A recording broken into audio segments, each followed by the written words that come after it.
আসসালামু আলাইকুম প্রিয় শিক্ষার্থীবৃন্দ, আশা করি সবাই ভালো আছো। আমি মোহাম্মদ শামসুজ্জামান, প্রভাষক হাজী তাজউদ্দীন ইসলামিয়া ডিগ্রি কলেজ, সহজপাঠ একাডেমির পক্ষ থেকে সবাইকে শুভেচ্ছা এবং স্বাগতম। আজকের আমরা এইচএসসি আইসিটির এইচটিএমএল চতুর্থ অধ্যায়ের আমরা এইচটিএমএল এর মধ্যে যে ফন্ট ট্যাগের ব্যবহার আছে সেই ফন্ট ট্যাগের ব্যবহার নিয়ে দেখব। যে ফন্ট ট্যাগে থেকে অনেক ধরনের প্রশ্ন আসে যে ফন্ট ট্যাগের ব্যবহার গুরুত্বপূর্ণ কেন, ফন্ট ট্যাগ কিভাবে ব্যবহার করা হয়, ফন্ট ট্যাগের অ্যাট্রিবিউট কয়টা আছে, ফন্ট ট্যাগের অ্যাট্রিবিউট গুলো কিভাবে কাজ করে। তো আমরা এটা দেখব আজকে। আমরা স্ক্রিনে দেখতে পাচ্ছি যে এইখানে লেখা আছে যে দিস ইজ এ প্যারাগ্রাফ এবং নিচে লেখা আছে দিস ইজ অ্যানাদার প্যারাগ্রাফ। এই দুইটা লেখার মধ্যে তিনটা বৈশিষ্ট্য বা তিনটা অ্যাট্রিবিউটের পার্থক্য আছে। তিনটা অ্যাট্রিবিউট এখানে দেওয়া হয়েছে। এই যে ফন্ট ট্যাগের ব্যবহারের তিনটা অ্যাট্রিবিউট কাজ করে সেটা আমরা দেখব। প্রথমে দেখো যে ফন্ট ট্যাগের জন্য ধরন, লেখার যে ধরন বা ফেস, এটা ফন্ট ট্যাগ দিয়ে পরিবর্তন করা যায়। এই যে প্রথমে লেখা আছে দিস ইজ এ প্যারাগ্রাফ, এই প্যারাগ্রাফ লেখায় পির যে অক্ষরের শেপটা, আর নিচের লাইনে দিস ইজ অ্যানাদার প্যারাগ্রাফ, এইখানে পির যে অক্ষরের শেপ কিন্তু এক না, দুই অক্ষরের শেপ আলাদা, এজন্য এদের ফেস আলাদা, এটাকে ফেস বলে। তো আমরা দেখব, ক্লাসে দেখব একটু পরেই এগুলো আরো বিস্তারিত। 2 নম্বর হচ্ছে সাইজ। একটা ফন্টের সাইজ পরিবর্তন করা যায়। এই লেখাটা যে সাইজে আছে 2-এ, আর দিস ইজ অ্যানাদার প্যারাগ্রাফ এটা আরো বড় সাইজে আছে, এই সাইজ, লেখার সাইজটাও পরিবর্তন করা যায়। 3 নাম্বার হচ্ছে এই যে দিস ইজ এ প্যারাগ্রাফ, এইটা ব্ল্যাক কালার, আর দিস ইজ অ্যানাদার প্যারাগ্রাফ এটা হচ্ছে রেড কালার। যে এটা এই ধরনের এই যে কালারও চেঞ্জ করা যায়। তাহলে ফন্ট ট্যাগ দিয়ে এই তিনটা কাজ লেখার মধ্যে করা যায়। একটা হলো লেখার ধরন, কোন ধরনের লেখা হবে, তারপর লেখার সাইজ বড় ছোট করা যায়, আর 3 নাম্বার হচ্ছে কালার বা এটার বিভিন্ন রকম রং দেওয়া যায়।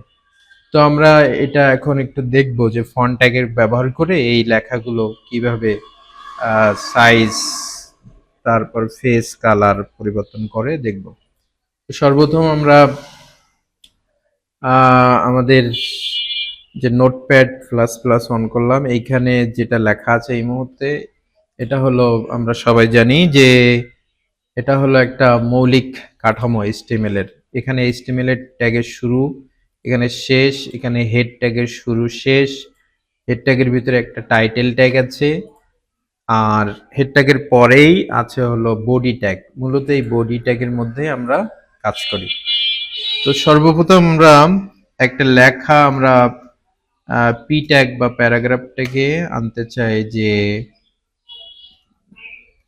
দিস ইজ এ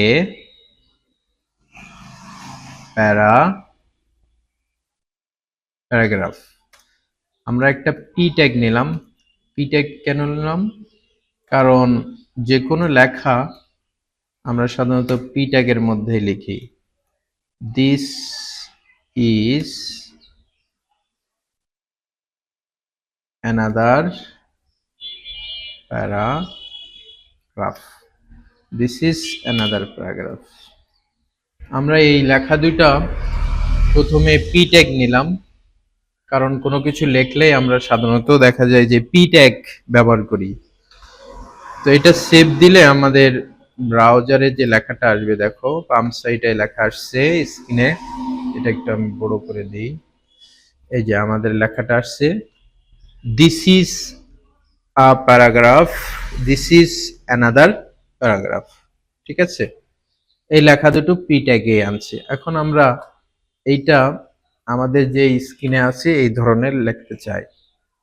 তো এই ধরনের নিতে গেলে প্রথমে আমাদের এইটা আহ, এই যে পির সাইজটা সব ভিন্ন, এটা কিভাবে হয়েছে এটা আমরা দেখব। এই যে লেখাটা, এই যে পি অক্ষর, এই পি অক্ষরের নিচে দেখো একটা দাগ আছে, এইচ এইচ অক্ষরের নিচে লম্বা লম্বা দাগ আছে, এই পি অক্ষর, এগুলো আমরা চেঞ্জ হয়ে যাবে। এই আর এর নিচে একটা দাগ আছে, এগুলো দেখবা থাকবে না যখন আমরা এটার ফেস বা লেখার ধরন চেঞ্জ করব। তো সর্বপ্রথম আমরা ফন্ট ট্যাগ নিয়ে এই পি ট্যাগের পরে অথবা আগে যে কোনো জায়গায় নেওয়া যায়, আমরা একটা ফন্ট ট্যাগ নিতে চাই। ফন্ট ট্যাগ নিয়ে চেঞ্জ করতে চাই, ফন্ট ট্যাগ নিলাম। এই ফন্ট ট্যাগ নিলেই কিন্তু কোনো কিছু চেঞ্জ হবে না। এখানে ফন্ট ট্যাগ নিলাম, এখানে কিন্তু কিছুই চেঞ্জ হয় না। ফন্ট ট্যাগ নিলেই কোনো কাজ হয় না, ফন্ট ট্যাগের কাজ হলো অ্যাট্রিবিউট দিয়ে। তো অ্যাট্রিবিউট প্রথমে আমরা চাচ্ছি যে ফেস, ধরন, লেখার ধরন চেঞ্জ করতে চাচ্ছি, তাহলে ফেস অ্যাট্রিবিউট নিলাম। আমরা ভার্ডানা নামে একটা অক্ষর আছে যেটা লেখার ধরন চেঞ্জ হয়ে যাবে। ভার্ডানা লেখা, এই ভার্ডানা লেখা যদি আমরা দিই, এখানে দেখবা যে এইখানে যে পি বা টি, এগুলো প্রত্যেকটা অক্ষরের নিচে যে শেপগুলো আছে, এখন দেখবা এগুলো থাকবে না। যদি আমরা রিলোড দিই, এখন দেখো আগের লেখা আর এই লেখা, এই যে আগের লেখা নিচে এই যে প্যারাগ্রাফ, আর এখন লেখা এই যে প্যারাগ্রাফ, দুইটার মধ্যে লেখার ফেস বা ধরন চেঞ্জ হয়ে গেছে। ঠিক আছে, এটা হলো প্রথম অ্যাট্রিবিউটের কাজ দেখালাম আমরা, যে এই অ্যাট্রিবিউট চেঞ্জ করে ফন্টে অ্যাট্রিবিউট চেঞ্জ করে লেখার ধরন বা ফেস চেঞ্জ করা যায়। আমরা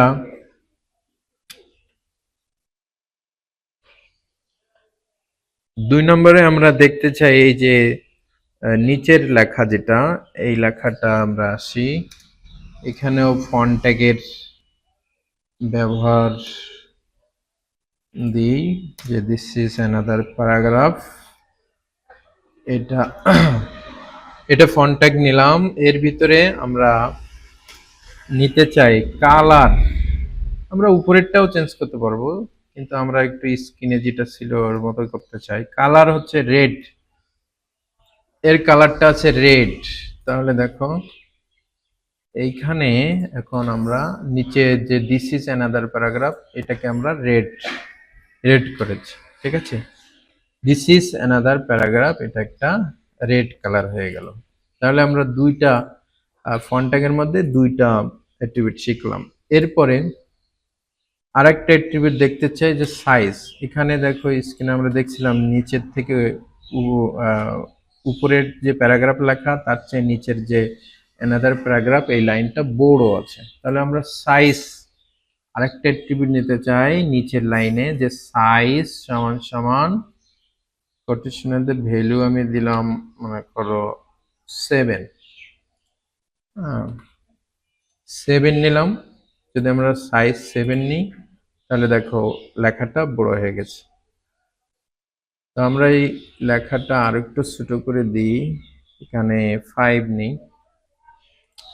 বেশি বড় হয়ে গেছে। এই তাহলে this is a paragraph, this is another paragraph, আমাদের স্ক্রিনে যেভাবে দেখাচ্ছে সেভাবে আমরা লিখলাম। এভাবে ফন্ট ট্যাগে তাহলে তিনটা অ্যাট্রিবিউটের কাজ করা যায়। একটা হলো ফেস, যেটা অক্ষরের শেপের আকার চেঞ্জ করে দেয়। দুই নম্বরে হচ্ছে সাইজ, বড় ছোট করা, একটা লেখাকে বড় ছোট করা যায় ফন্ট ট্যাগের মাধ্যমে। তিন নাম্বার হলো কালার, এখানে কালার চেঞ্জ করা যায়। আমরা চাইলে উপরেও কালার চেঞ্জ করতে পারি, উপরেও দেখিয়ে দিই একটু, যে কালার কালার অ্যাট্রিবিউট নিলে অ্যাট্রিবিউট নাম, ভ্যালু আমরা গ্রিন যদি করতে চাই, উপরের লেখাটা গ্রিন, কালার ব্ল্যাক না হয়ে আমি গ্রিন চাই, তাহলে এটা গ্রিন হয়ে যাবে। এখন দেখো এই কালারটা গ্রিন হয়ে গেছে। এরপরে আরো চেঞ্জ করা যাবে, আমরা যদি চাই যে এটার সাইজ সাইজ বেশ কম করব, তাও করা যাবে। সাইজ আমরা আরো ছোট করতে চাইলে এই সাইজটা বাই ডিফল্ট 3 আছে। বাই ডিফল্ট এইখানে যে দিস ইজ এ প্যারাগ্রাফ, এটা বাই ডিফল্ট 3 সাইজ আসবে। তো আমরা চাচ্ছি তার চেয়ে এক সাইজ কম হয়ে যাক, মানে 2 সাইজ হয়ে যাক। 2 নাম্বার যদি হয় তাহলে এটা this is a paragraph size 2 তে আছে এখন, আর বাই ডিফল্ট সাইজ 3 তে আসে। আমরা এই লেখাটা যদি সাইজ 3 আনতে চাই, এটা আছে 5, তাহলে আমরা 3 বা 4, বাই ডিফল্ট 3 থাকে, আমরা 4 দিলাম, তাহলে 4 দিলে এই যে ছোট হয়ে গেল। তো এভাবেই লেখা ছোট বড় করা যায়। তো এইটাই হচ্ছে আমাদের ফন্ট ট্যাগের ব্যবহার। আজকে আমরা এই ফন্ট ট্যাগের ব্যবহারটা শিখলাম। ফন্ট ট্যাগের বিভিন্ন রকম কোশ্চেন আসে। হ্যাঁ, ফন্ট ট্যাগের অবজেক্টিভ আসে, এমসিকিউতে আসে যে নিচের কোনটি ফন্ট ট্যাগের অ্যাট্রিবিউট। হ্যাঁ, তিন ধরনের অ্যাট্রিবিউট আছে, অথবা আসে নিচের কোনটি অ্যাট্রিবিউট নয়। তারপর ফন্ট ট্যাগের কিভাবে কাজ করে, ফন্ট ট্যাগে কত ধরনের বৈশিষ্ট্য আছে, বিভিন্নভাবে প্রশ্ন আসতে পারে, বা ফন্ট ট্যাগের গুরুত্ব ব্যাখ্যা করো, এই ধরনের প্রশ্ন আসতে পারে। তো আশা করি আজকে তোমরা ক্লাসটা বুঝেছো। সবাইকে ধন্যবাদ। আসসালামু আলাইকুম।